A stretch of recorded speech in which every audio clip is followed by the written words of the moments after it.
Yeah, isn't that bizarre? The radula is a tool possessed only by shellfish. So there you have it.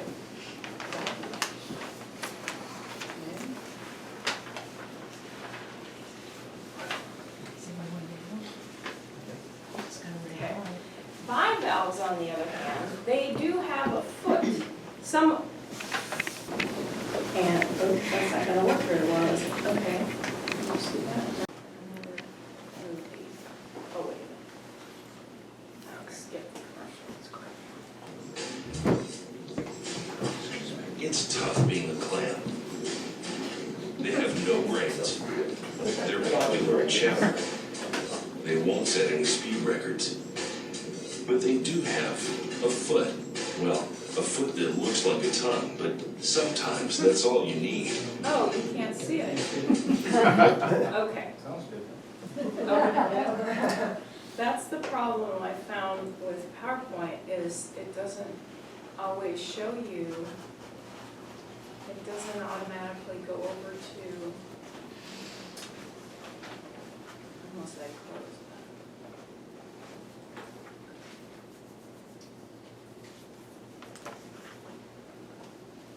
Okay, sorry.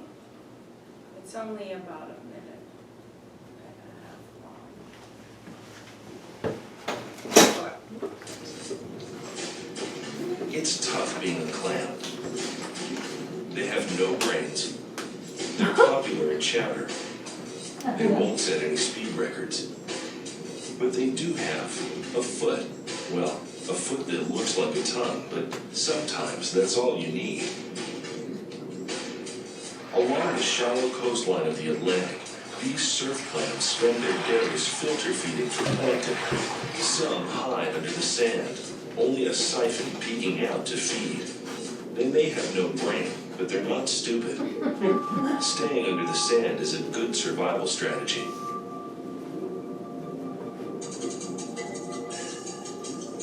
To counteract this, cow-nosed rays stir up the loose sand to expose the clams, then crush them with their powerful jaws.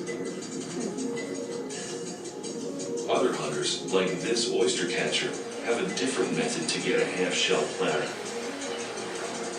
They slice the muscles on this jackknife clam and pop open the shell.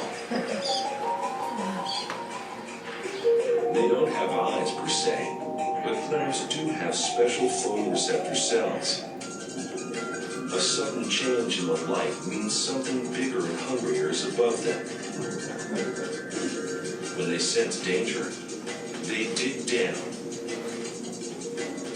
The fastest clams can dig an inch per second. Is it enough to keep this clam alive? Success. That's one clam that's as happy as, well, you get the idea.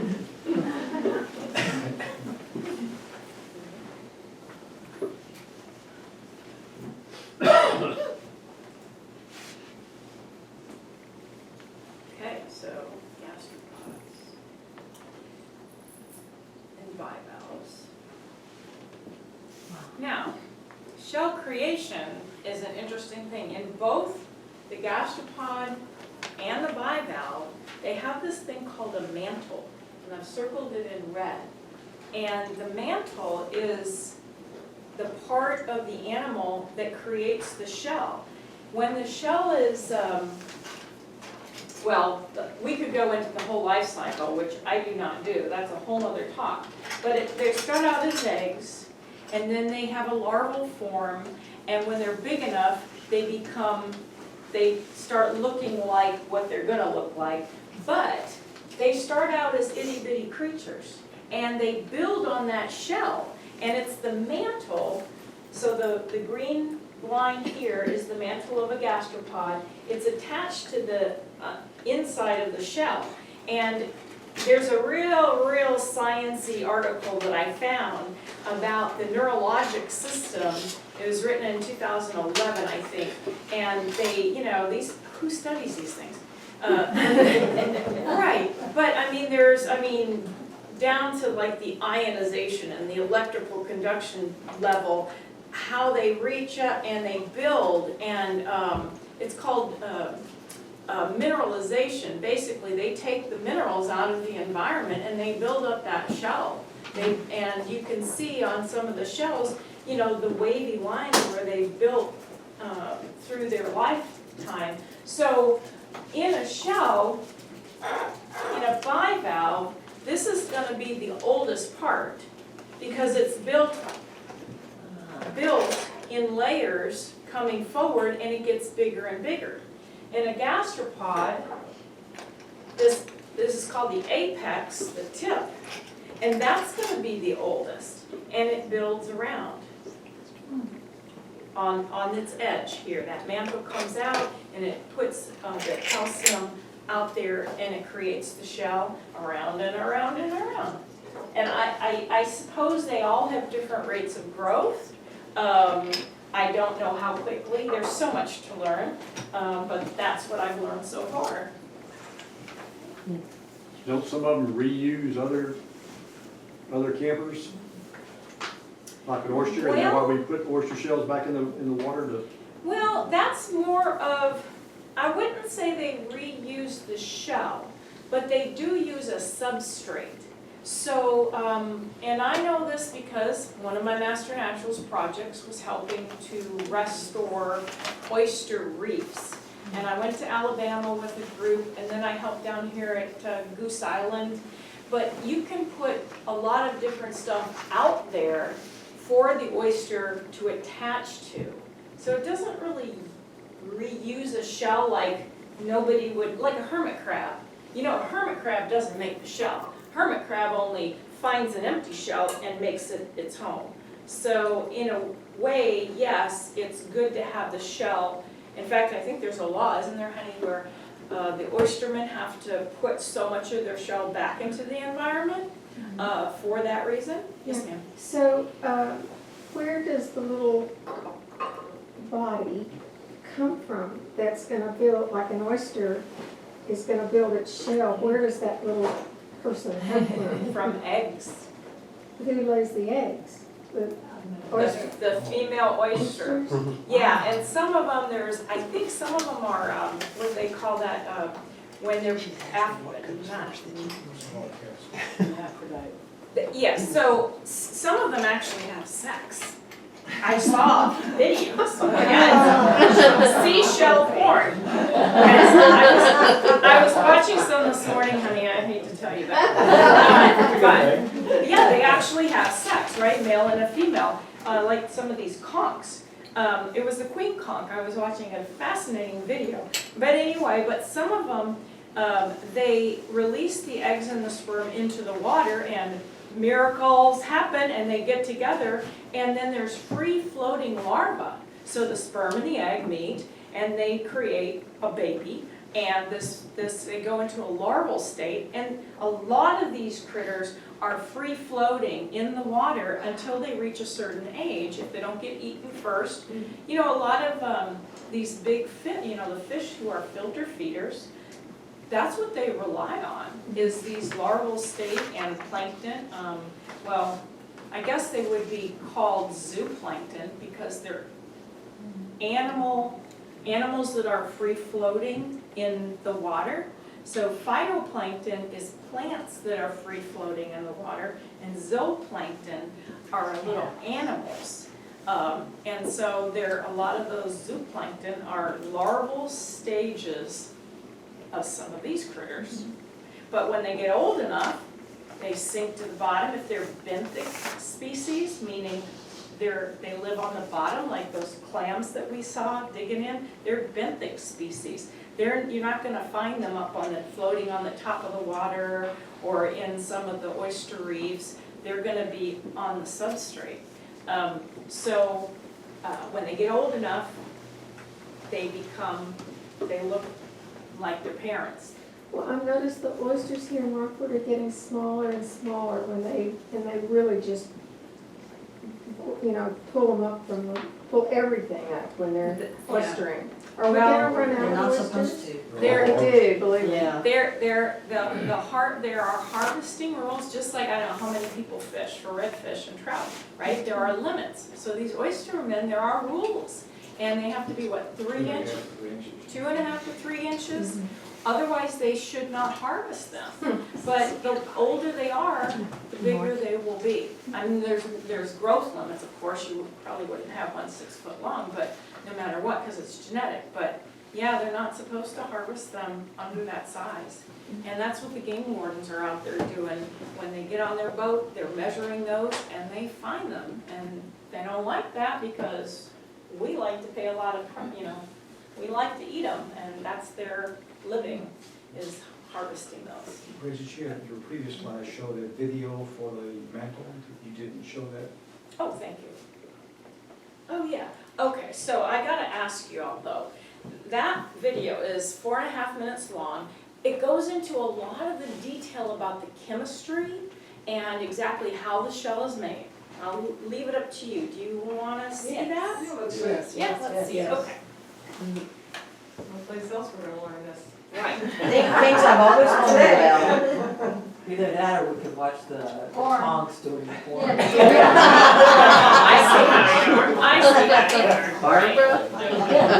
You need to get grounded. Show the tree. This digital stick. Click.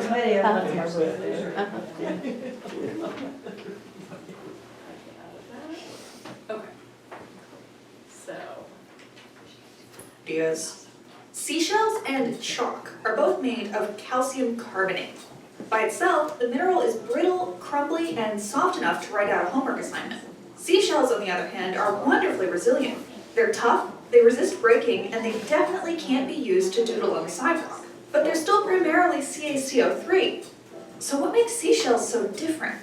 How can this and this be made of the same stuff? We're talking about the mineral chalk, by the way. Sidewalk and classroom chalk are usually made from a different mineral known as gypsum, but we digress. Both seashells and mineral chalk are the product of living things. Those chalk deposits were generally formed from the gradual buildup and compression of single-celled ocean organisms with calcified shells. But bivalve mollusks, like oysters and mussels, are much more sophisticated shell builders. When we use that mineral chalk, it's long dead, and all that's left is the crumbly stuff. But these mollusks are pulling dissolved carbonate and calcium from the ocean for some pretty fancy biological architecture. Seashells contain 95% or more calcium carbonate. The rest is mostly protein and a bit of sugar. But a little biochemistry goes a long way. Calcium carbonate can take on a variety of forms. Even though its chemical formula never changes, its crystal structure, which is the 3D arrangement of its atoms in space, does change. The two forms we care about right now are calcite and aragonite. Calcite tends to be more stable than aragonite, but many bivalve shells contain a layer of each, calcite on the outside of the shell and aragonite on the inside. One benefit to layering is that the crystal structures are oriented differently in space. If the calcite layer fractures, that fracture will probably stop when it hits the aragonite layer because aragonite doesn't break the same way. But that alone isn't nearly enough to make seashells so much tougher than chalk. We told you mollusks were amazing builders. The aragonite layer in a shell like in oysters is called nacre, or mother of pearl. Here's how scientists have speculated mollusks actually make this stuff. Nacre is made up of layers of aragonite crystals, separated by very thin layers of protein. Those layers are anchored by a chain of sugars called chitin. Mono and disaccharides, the kind of sugars we eat, are water-soluble and not good building materials by themselves. Try to build a castle out of sugar cubes, see how long it lasts. But chain them together in long strings called polysaccharides, and they can become tough and fibrous. Chitin is one such polysaccharide. Proteins attached to the chitin layer give the calcium carbonate crystals a place to start growing. Those proteins have charged regions that attract the minerals. Because of how those regions are spaced, the crystals can grow in regular chunks until they hit the next layer and meet each other at the edges. That's not everything the proteins and polysaccharides do. Shell formation requires a whole army of complex biological molecules, and scientists are still trying to understand how it all goes down. Nacre is literally thousands of times tougher than chalk, thanks to the layers of protein and chitin and the precise structural control. And then the oysters go go on to make pearls. They're so talented. What all that means is that mollusks don't just wear these minerals as a hat. They control how the shell is made and what kind of crystal forms, whether calcite or aragonite. They can make all sorts of neat shell shapes that don't look anything like a stick of chalk. And they can even remodel their shells throughout their lifetime. And that's why you can't make sidewalk doodles with a seashell, which does work out in the animal's favor after all. Thank you to CuriosityStream for supporting PBS Digital Studios. CuriosityStream is a subscription streaming service. All right. Fascinating.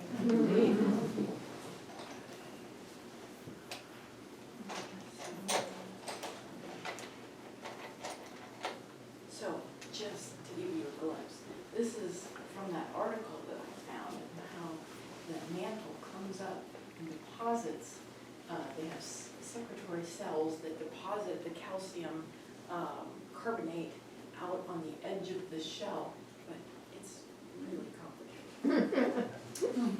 Fascinating. Okay, so we're going to talk about some of the common shells that you'll find along our beaches.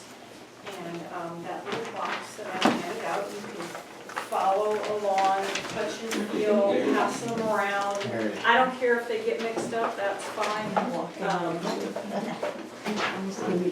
So the first one you should know about as a person who lives in Texas is the Texas state shell. Yes, Carla has a beautiful example. It's a little one, but they grow quite large. And this is from Barbara's collection, right? They're both called lightning whelks. And they're called lightning whelks because when they have a lot of color in them, they have little lightning bolts that go down the sides. Okay? Have lightning what? Lightning bolts, it looks like a lightning bolt. Yeah, on the side, or at least that's what the story I read says. They are fierce predators of bivalves. Now, its feeding method, like I said, this is so amazing. It's like, who needs to watch Star Wars or action movies when you have mollusks? So they come up and they force the bivalve open. Now, you know, has anybody shucked an oyster? Oh, yeah. How much force that takes? Well, and this is a live oyster, so this guy crawls up on it and he forces that open and he sucks that guy out. Fascinating.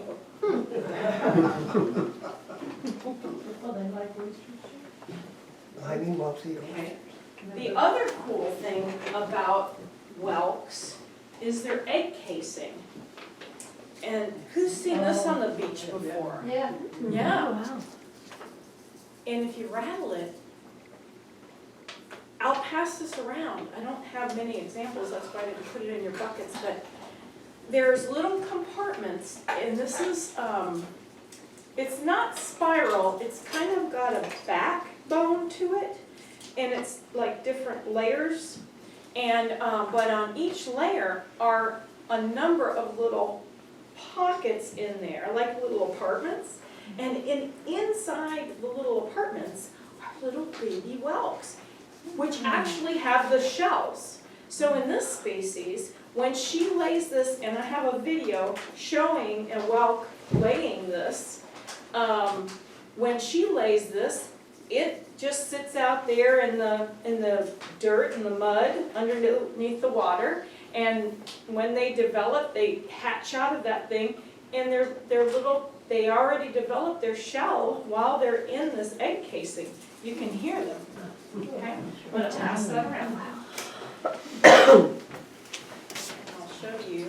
Is the size purely indicative of the age of the whelk? You know, I do have to say that there are several subspecies. That have a minimum or maximum Right, length and all that? right. And this is a great book. On your handout, I put these books. But this was locally produced. I don't know how many of you know Dr. Tunnell. Yeah, so Dr. John Tunnell recently passed away, I think a year and a half ago or something like that. His son Jace has carried on his amazing work. He works for Mission Aransas, NER.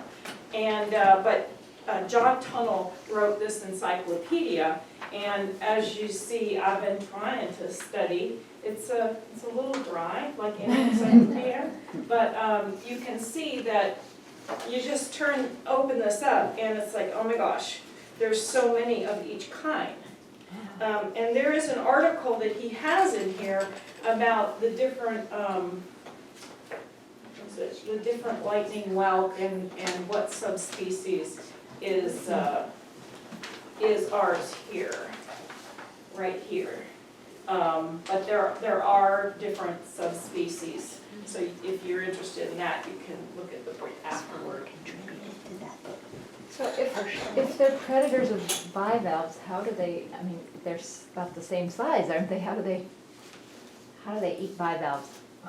Well, there's all sizes of bivalves too. Okay. You'll see in the box, and we'll talk about it later, there's little, they're called bean clams or Donix clams. They're this big as an adult. And that's a bivalve. So your littler whelks can certainly pry those open. And then as they get bigger, they might tackle an oyster. I'm only assuming that they would tackle the same size of bivalve as they would be. We have some of that.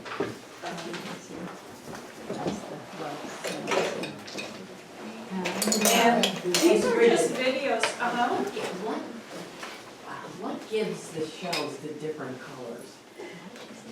Why do we have different hair It's the colors? Why do we have base. different skin colors? I think it's just purely genetic. Okay, it's not like from the calcium or whatever minerals are dragging into themselves that creates the different colors? Calcium You would think carbonate it is would be. calcium carbonate as far as I know. Okay. But those are very good questions. You know, if you learned what I learned in that video, it's calcium carbonate that they take out of the water. Right. Now, I don't know, I assume it's just a genetic trait. Yeah. And the mantle sometimes, when it's on top of the shell, it can be a camouflage type design, very unlike the actual shell underneath it. We have some flamingo tongue that are about this big, and they're kind of a peachy color. But when they have their mantle on top of them, when I was diving, I saw them on sea fans.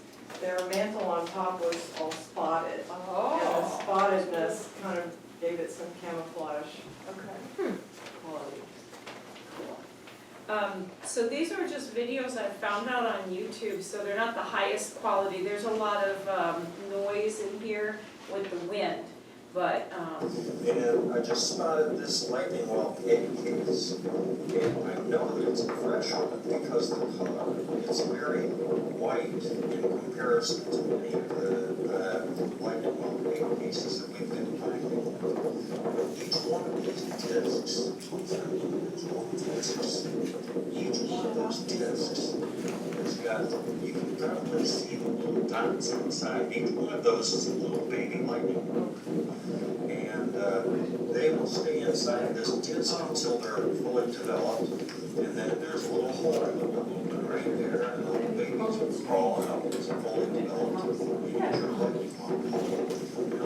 What's interesting here is, okay, this is work in progress. Here is the shell.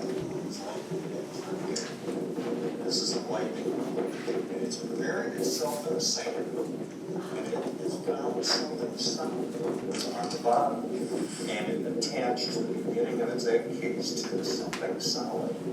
And this takes days for the lightning whelk to lay this egg case, and it's barely started. So just to do a little bit of a reveal, I'm going to push the sand aside. We should be able to see where the egg case is coming out of the snail itself. So here we go. I'm going to do this gently, and I'm going to cover the whelk back up when I'm done, so that I'm not disturbing the process. And you can see that this end here, the diameter of the egg cases are smaller. So that's where the egg case begins, down here, and that's where it's attached to something. So to reveal the lightning whelk, if you go right here, here's the shell. I'm trying to do this so that I don't disturb the water too much and create a big cloud. But it's, you can see it's a large, beautiful lightning bolt shell. And I'm just now getting to the crown of the shell over here, just so you can feel the whorls. And now that I've exposed a good part of the lightning well, I'm going to take it on the snakel side of the shell, see if we can reveal where this egg piece is coming out of the snakel.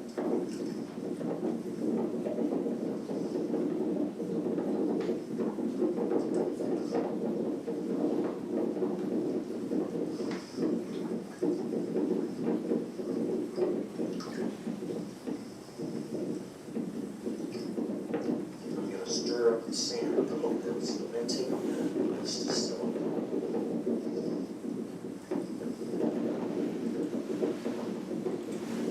I'm gonna speed it up.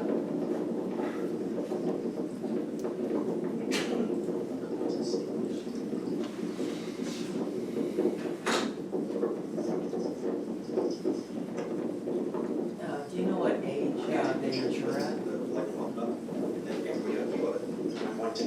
You said these are from this area in Padre Island? Because I've lived here all my life and I've never seen anything like that. If I had, it would have scared me half to This death. video is not from here, but all of these shells are from around here. Yeah, but that thing, All, that rattlesnake that- thing. Yeah. that is their eggs, that's how they reproduce. Mm-hmm. So in the The one we just passed around. yeah, in the buckets that are passed around, those shells were collected right here Oh my by me. God. So they have to, and that egg casing I passed around, that is from right here. I found that out on Matagorda Island. Yeah, so yes, they do. You're not often gonna find them because they are, slow it down. Because all the eggs come out, all the babies come out, and it's basically destroyed after that. So here you can see it's actually coming out of the shell. So we thought, giving birth to a human was difficult, right? How'd you like to give birth to that? And it takes days? About lightning bolts being left-handed shells. I'm getting to that.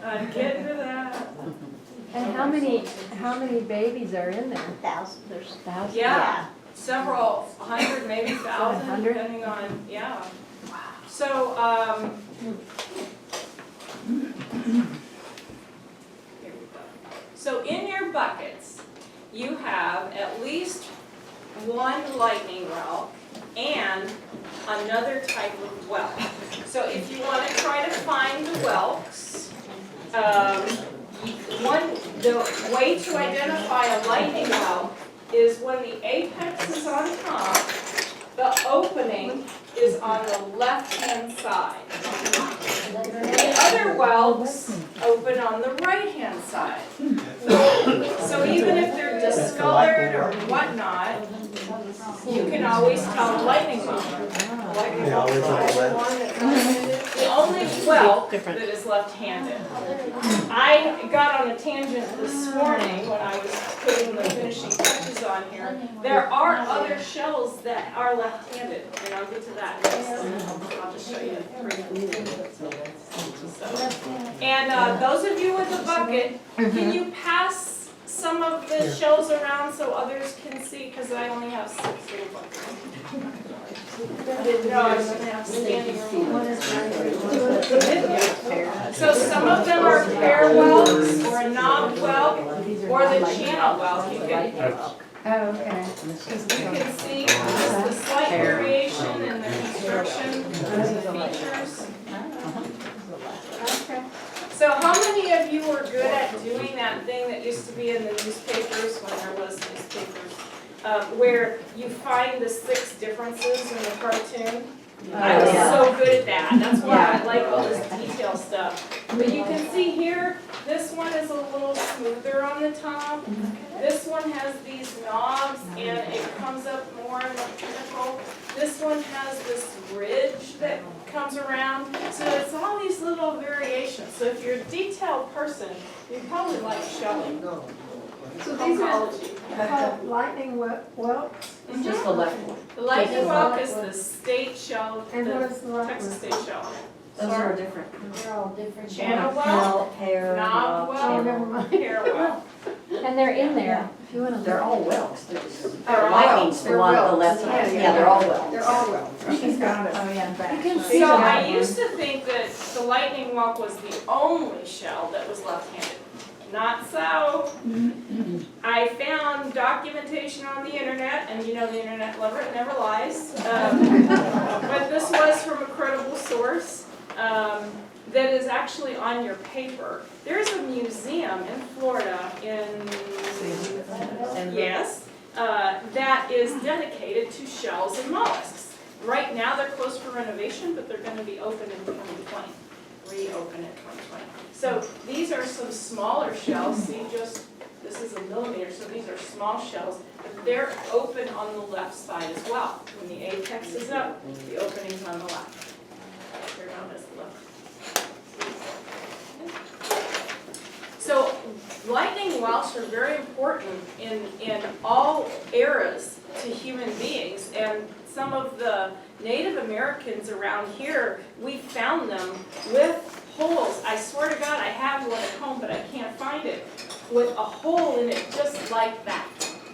And I'm like, oh, it's a Native American tool. See, they use it for digging, for chopping. They used it in spiritual ceremonies. They used shells also as commerce and as decoration.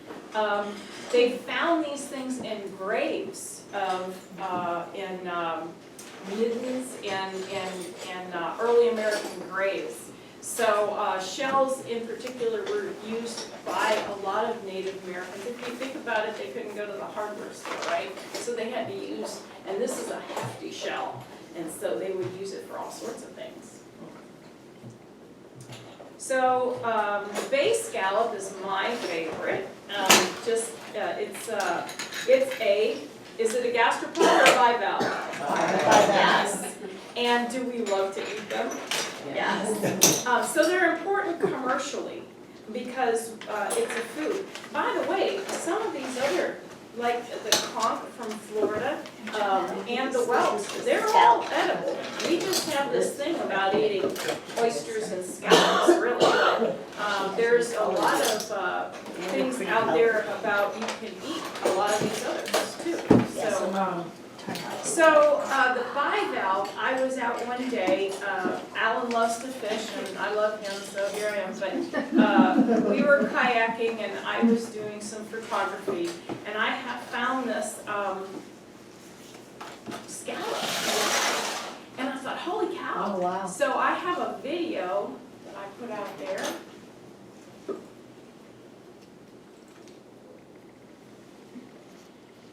And you can look at my 5 videos I have on YouTube. Just put my name in. That's him laughing.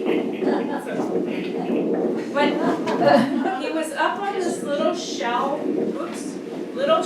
island that I kayaked up to, and he was just splurting. Now that's, I think, how they move. I have another video to show you. When he sucks the water in. Yeah, so he's sucking the water in.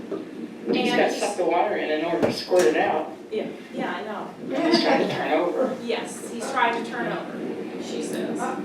See how it's squirting out? And it's called a bay scallop. It is called bay scallop.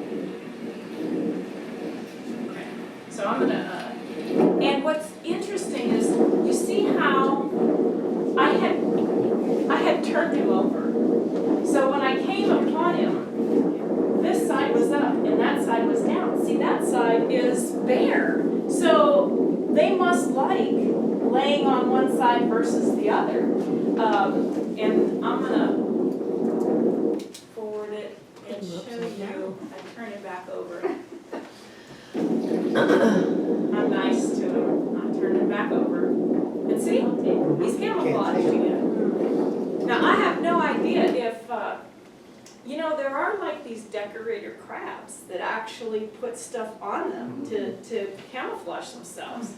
I haven't done any research yet about whether or not some of these mollusks do that too, or that was just a natural growth of the vegetation over it. Okay. There's another video I want to show you. This is too.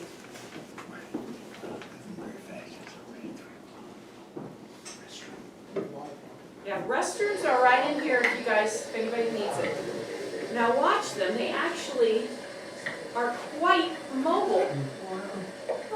Right? Wow. Now who the heck would have thought of that?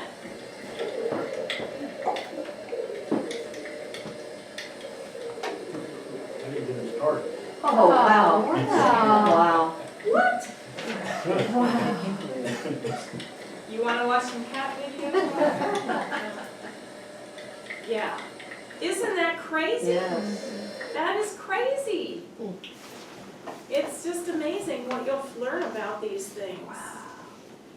Okay, and then the other really cool thing that I learned was that they have eyes. Oh, wow. Yes! I was like, honey, come look at this. This is my picture. Wow. There were these little eyes sticking out, right? And I'm going, this is crazy. But I found a video about that too. So, Was your camera underwater, or it's Uh-uh. clear enough you could? that was that little guy that was up on the Shell Island. Yeah, he didn't have enough water. He was just in that little pool. Yeah. But he would open up and those little eyes would stick out. Okay, so this tells you about those eyes. See, vision can get weird.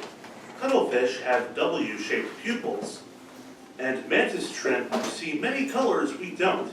But scallops have one of the weirdest visual systems of all. These marine creatures have up to 200 eyes, and each of them uses a mirror instead of a lens to focus light. Researchers put these eyes under the microscope and found some amazing things.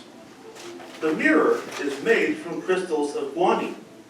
You may be more familiar with its role in DNA, but crystalline guanine is also a highly reflective material that can be seen everywhere in nature, from fish scales to chameleon skin. Guanine crystals typically form into bulky prisms, but the crystals in the scallop's eye form into perfect squares. Like a telescope mirror, the scallop's tiled squares create a smooth surface, which minimizes optical aberrations. The shape of this mirror is also the key to unlocking another mollusk mystery. The scallop actually has two retinas, the upper retina and the lower retina. The upper retina cells fire when a shadow crosses over the scallop, indicating a potential predator attack and tell the scallop to escape. But scientists were unsure of what exactly the lower retina did. Using simulations, the researchers were able to infer what happens when light hits the mirror. These calculations suggested that the bottom retina provides peripheral vision in dim light. Of course, 200 eyes receiving light from an area only a few inches across would produce a lot of overlap. The researchers hypothesize that there may be some process in the scallop's ganglion that combines this information overload into a single cohesive image. But until we know how their brain works, the scallop's eye will still be one of many weird optics found beneath the sea. So a scallop has a brain? You know, I don't know if they would call it a brain. You They did. call it a nervous system. But I don't know. I'm not a scientist, but I have seen, like, in that sciencey paper I read, they always said it's their nerves, you know, a nervous system. But I don't know, what defines a brain? I'm thinking conscious thought, or, well, they were intentional though, right? When they saw a shadow, then they fled, so I don't know. But that Just nerve reaction. Yeah. Reaction? So it's only Their nerve clams conscious that thought. have all those eyes, it's not any other shellfish? Well, the gastropods have eyes, you know, a Oh, snail, well, yeah. garden snails, and, Okay. yeah, But periwinkles. oysters don't have. Not to my knowledge, I've never seen that, I think they're more just the animal inside with the gills. They don't have a foot to, they're not mobile, they're fixed into the substrate. But they taste good, there's that, right? All right, so that's my favorite is the bay scallop. And you have examples of scallops in your bucket if you want to dig in there and pass them around. But I'll move on. So this guy here is a pretty one too. There's 10 different species of this found in Texas, and it's called a shark eye or a moon snail. And what's cool about this guy is drilling and killing. Yeah. So you ever found, you know, Yes. like one of mine here? Oh. There's some in the buckets. Okay. Where they have the perfect hole, they have a perfect hole in them. That's, I mean, the moon snail, there's an oyster drill, there's several of these gastropods that do that with their raspy tongue called a Rahula. yeah. Right, so they drill right in and they, I think they suck them out. Okay, so this is a cool video too. So just like the whelk had that egg casing that looked like an accordion, this is the moon snail's egg casing. It looks like a rubber gasket to me. So here's a picture of one. And these come in just in Texas, there's 10 different subspecies. But I don't know what video I posted here, we'll see. But the one that, they come really big too. These are smaller around here.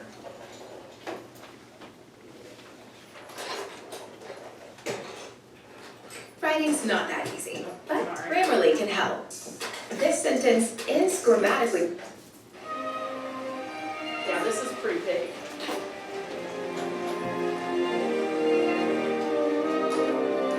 Yes.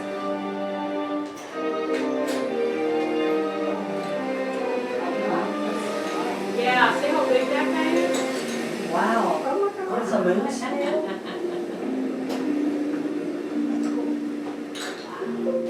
Yeah, that's a moon snail.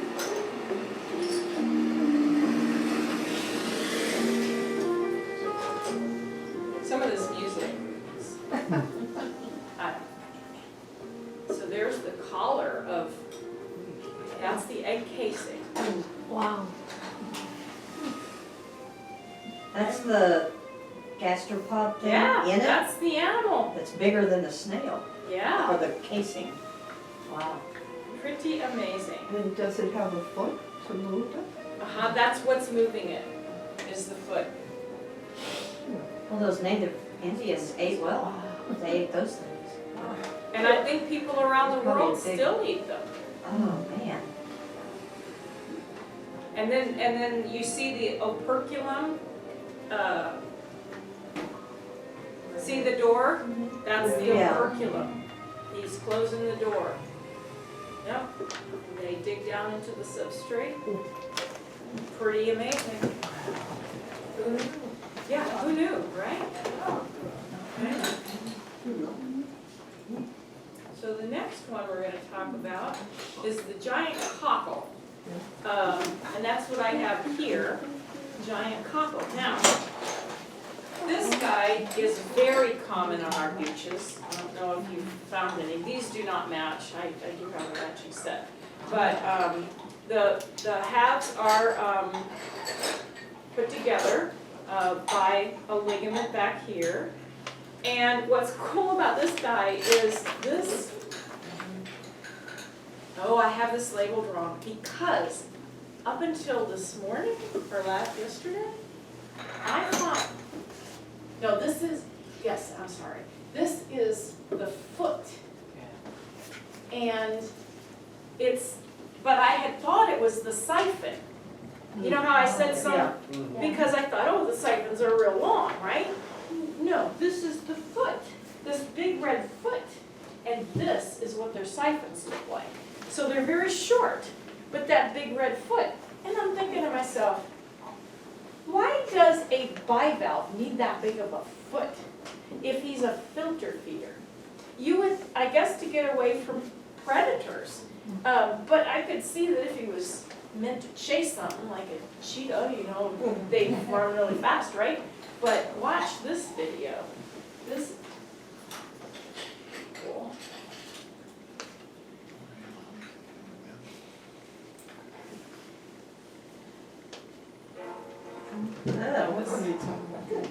Yeah. Dramatic.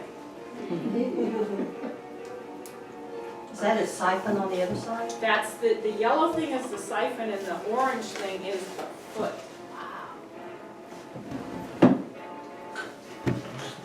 Now Wow. see, why do you need to go to action movies?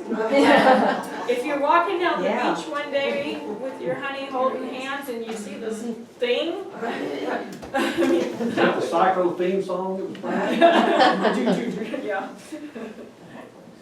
Was that? So we're gonna go small now. We're gonna go to the coquina. If you guys can find in your buckets, go way down to the bottom. They're little itty bitty, but they are beautiful. They come in all different colors. Some are purple, some are orange, yellow. There are two different species that we will find on our beaches. And one species, let's see, it's kind of more striped than the other. But they have a tough life. They are eaten by a lot of things. All those birds that are poking down, they're looking for nice things like this. And these guys live in that slosh zone. You know what the slosh zone is? Where the tide goes in and out. So like think of the wave, right? And as the tide comes in during the day, or if the tide goes out, that is the slosh zone, is where that that. kind of trail? Looks like a little trail kind of. Yeah, so if you're walking down the beach, you can kind of see a high tide line. So all in that area. So, and again, these are edible. So many of these are edible. And you can find, I had a video. This? Oh, there. And this video was produced locally, right down the street at Coastal Bend Bay and Estuary. Oops, you can't see my voice. Okay, wait.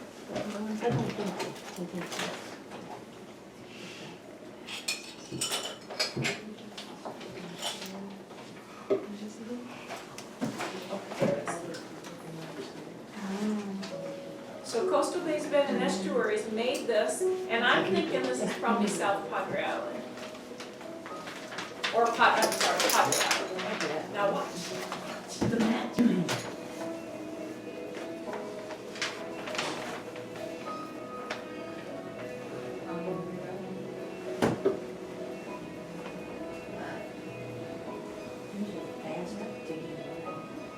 Wow. Wait for it.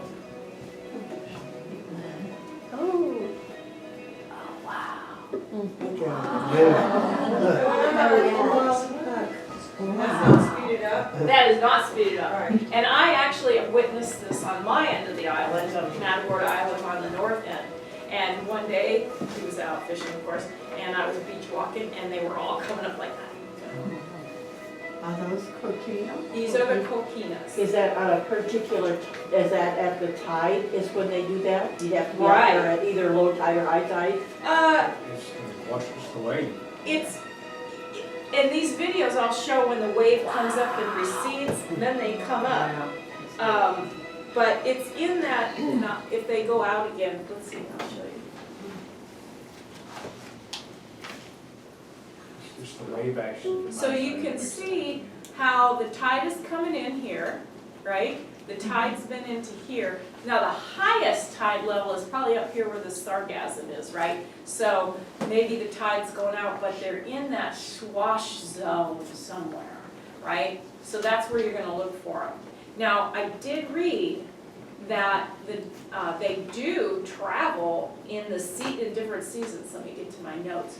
It says, in the springtime, the two different species, you see the names here, Donax variabilis romeri and Donax texiana, which we have both of them here according to Dr. Tunnell. But in the spring, they're all together in that intertidal zone. In the summertime, Texania moves out a little deeper. In the winter, they both move deeper. So that's just what researchers have found is, so in the springtime, look in that intertidal zone, you'll see both species. Any particular time of the day? I wouldn't think so, but Interesting. I don't know. When I was in Japan, they fix a soup with, I can't remember what it's called, but it's very popular and it's kind of consecutive delicacy and it's great. Well, you know, around the world, that's the wonderful thing about traveling internationally, is you learn that, you know, everybody just doesn't eat steak and potatoes like we do here, right? They eat all kinds of things. And Japan, being an archipelago, they eat a lot of seafood, sea creatures. You know, they're just not the redfish, trout, and flounder like we are, or the shrimp and the oysters. So they have a wide variety. I was gonna say, my mother, who lived in Florida, on the coast of Florida, she talked about eating coquinas during the Depression. If her dad was able to shoot a rabbit, they would have rabbit, but otherwise it was whatever they could find to eat. So, That's not unusual. this is a letter olive, and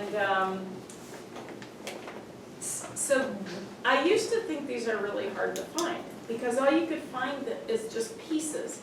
However, last Christmas, he and I went out to Matagorda Island, and we were doing a little beach walk. And, you know, I like to pick up shells, and I said, wow, gosh, it'd be so nice to find one of those whole. And he went off wandering around. Next thing I know, he comes back with 4 perfect ones, and they're shiny. And a lot of them that are in your bucket are not shiny.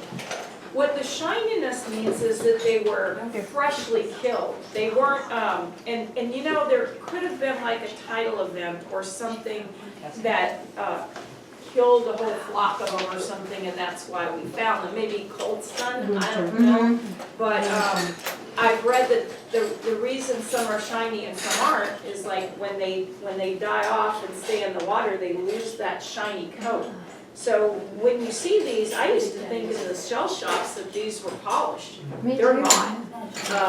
But yeah, this is how shiny they are. And so he came back with 4 of these, and that was my Christmas present. So what is gastro? It's a fresh animal, that's what he looks like. And maybe that's a way to keep the vegetation off of them. Maybe they don't want that vegetation like the scallops do. They are gastropods, and they are predators. They are gastropods. See, they prey on that little coquina. And you know how they do it? They go and they smother the little guy. Yeah, just like, what was the other one we said went up and tried? Oh, the lightning well. He's no nice guy either. Right. So the reason these are called letter olive is because on these fresh samples, you can see it looks like little squiggly lines. It looks like somebody's scribbled on them, like writing a letter. So there are examples in your bucket because I found somebody that put a whole bag of them in the garage sale. We have a community garage sale in Port O'Connor, and there was a whole bag of them, so I bought it for 5 cents.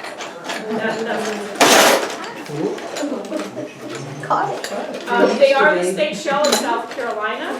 I used to think they were rare to find whole, but now I found 4 of them. It's gotta be. So here's the letter olive, and maybe the shininess helps them to dig down. Right, there he goes. So feel like when we walk along the water's edge and out in the water, all I ever see is dead things. I mean, the remnants of them, and maybe it's just because they're under the sand, and so I don't ever see them. These live animals don't want to be caught up on the beach. Yeah. So they're all out there, but when they die, then their shell just gets tossed up to us. Yeah, so that's what they look like.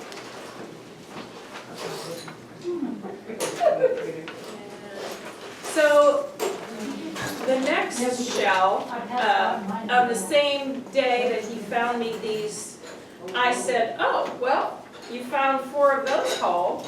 Let's see if you can find a whole Scots bonnet.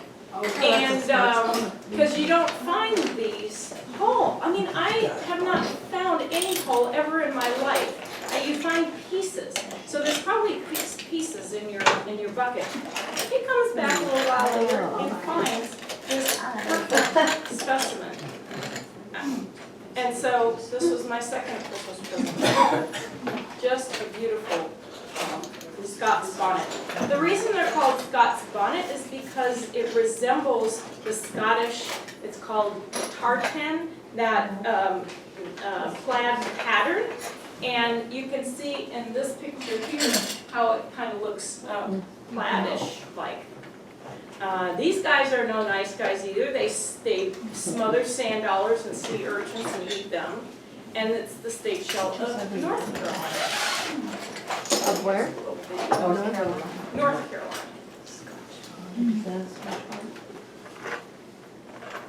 I think so. And they move pretty fast.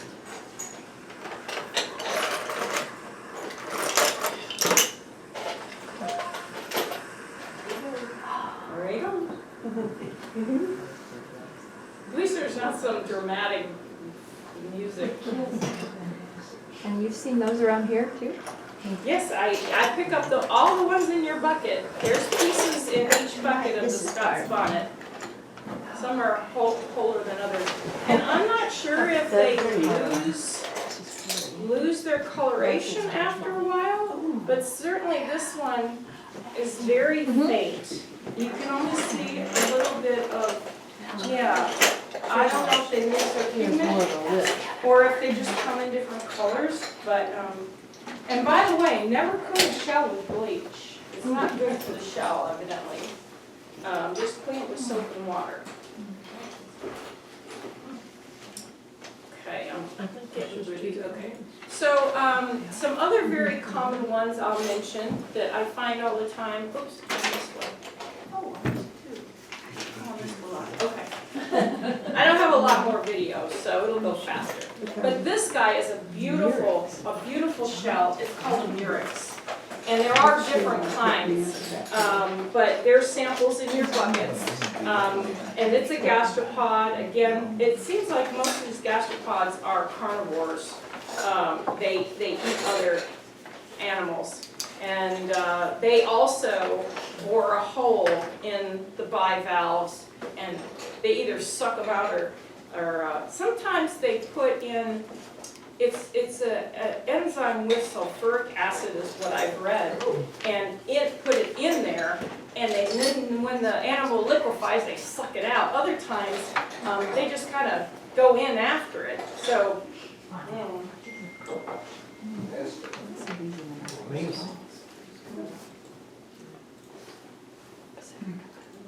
okay, so this common sundial, this is another gastropod.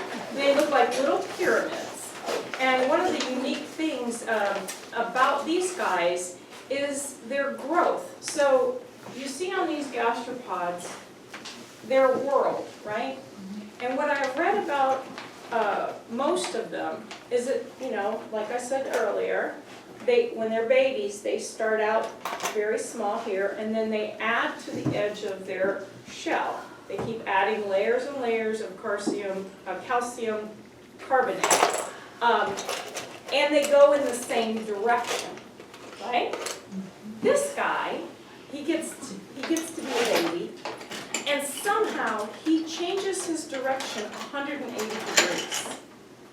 And I didn't really understand it, but it said that it appears that it's upside down inside the umbilicus. So if you, and as a result, if you hold the sundial up, you can see a hole in it because of that reverse in the growth direction when they're very young.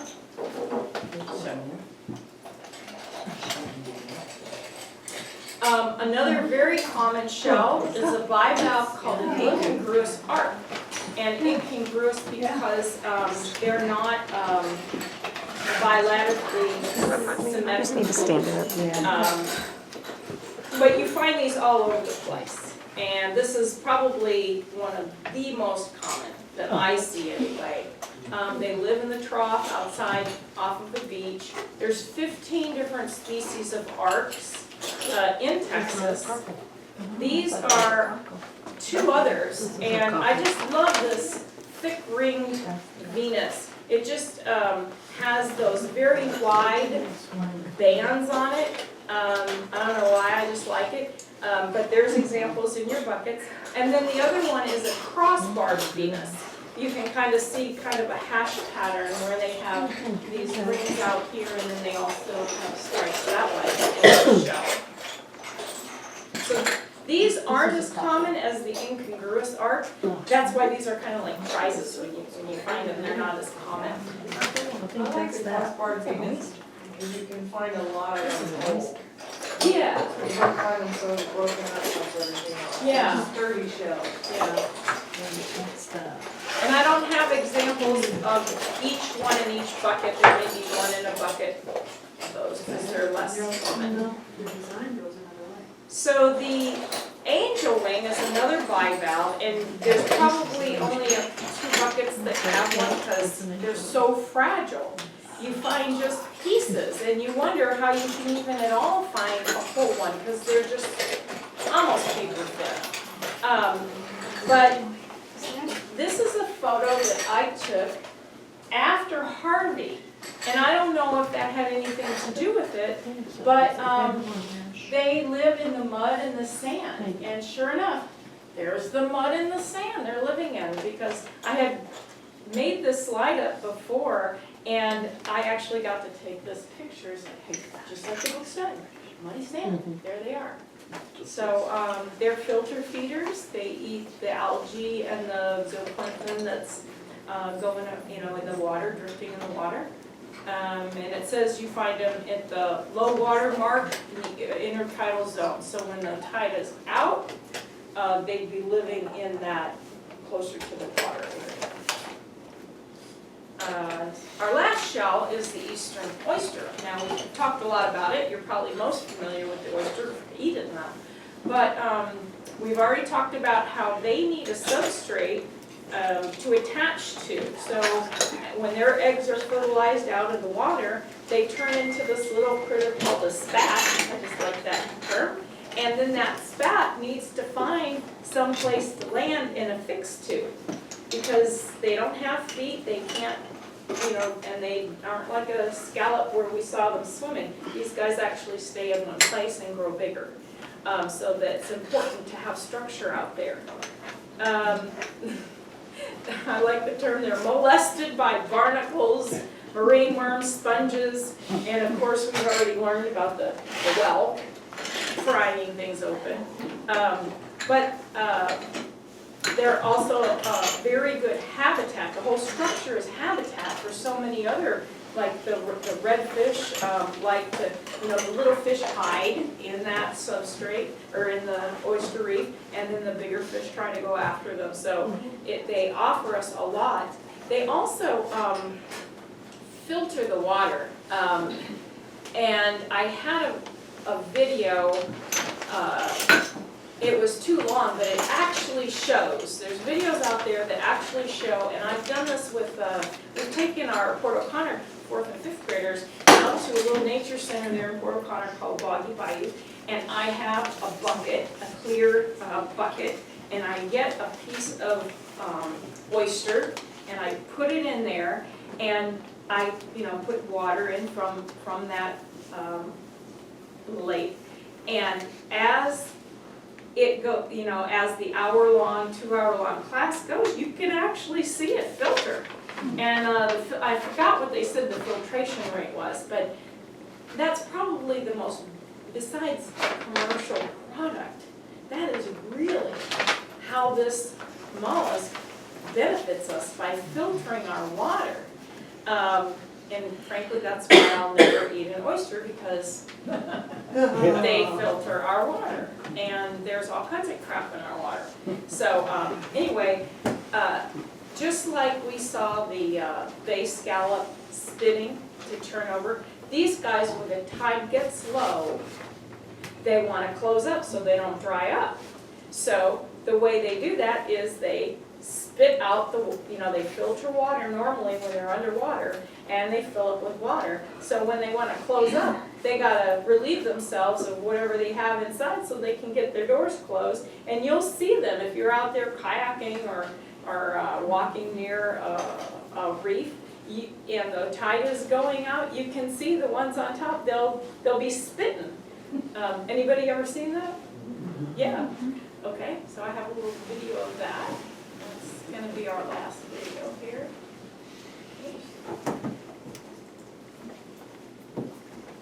Uh-oh.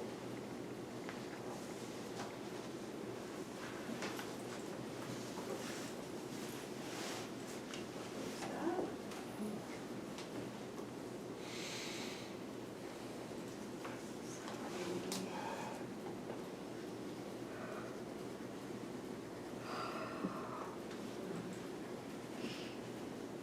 All right, it doesn't want to cooperate.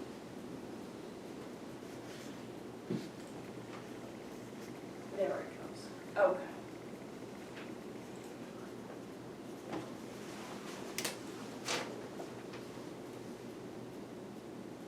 I don't think there's any sound to this.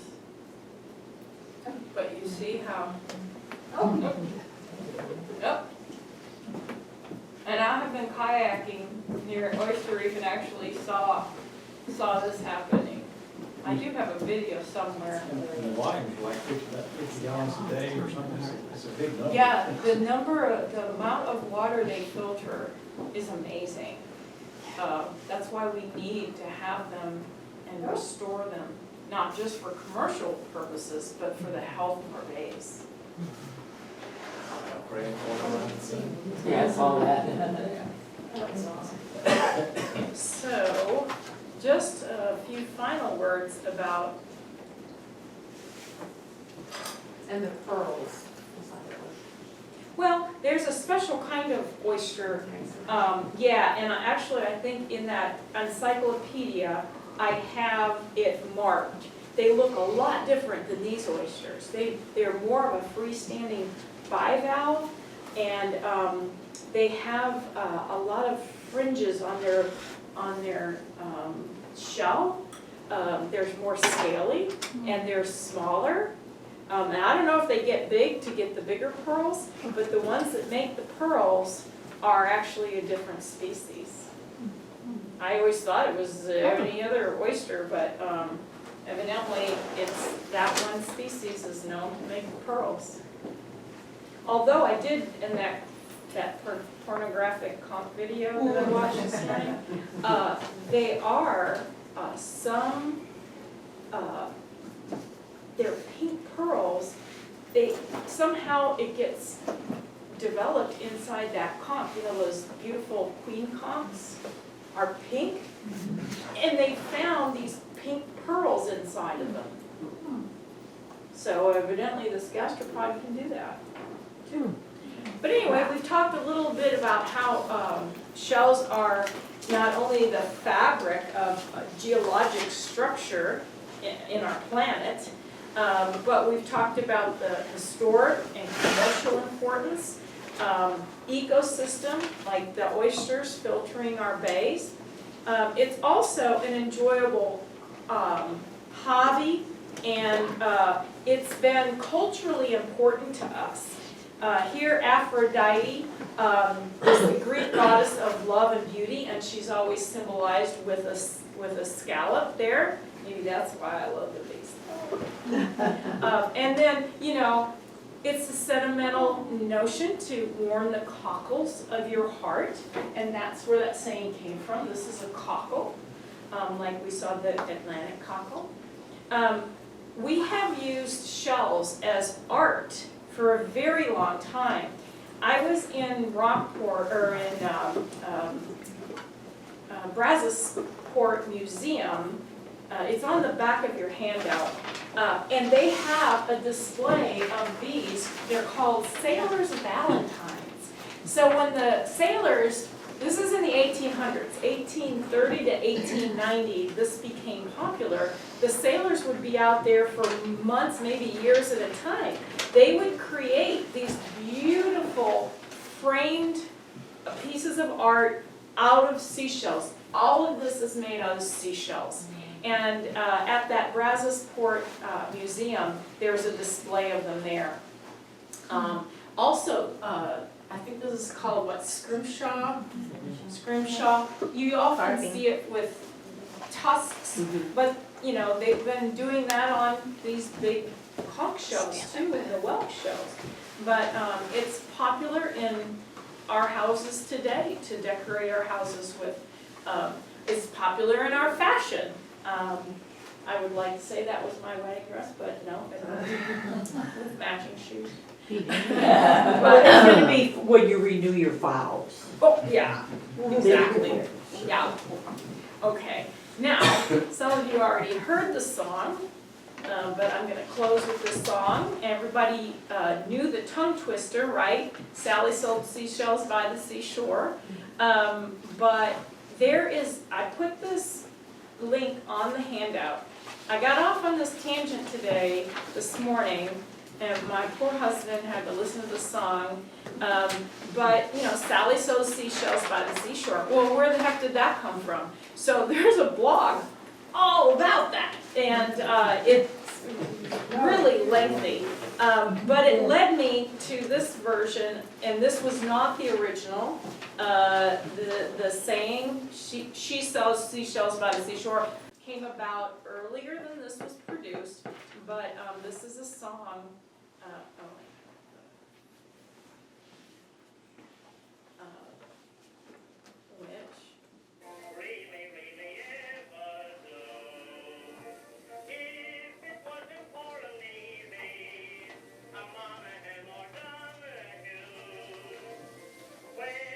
I started it at the wrong way, sorry.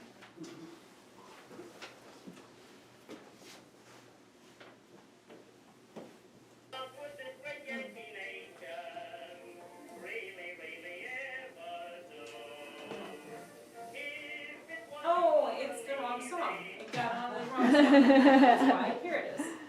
Sorry. I'll go up to 50.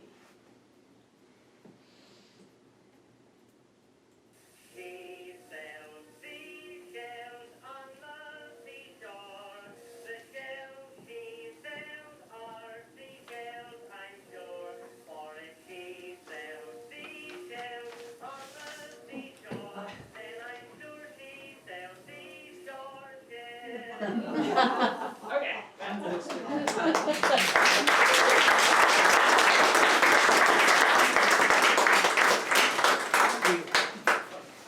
Thank you very much. You're welcome. Thank you so much. Yep. And the resources that I use are up on the table. Thank you. Thank you all for coming. Oh, I thought mine was dead.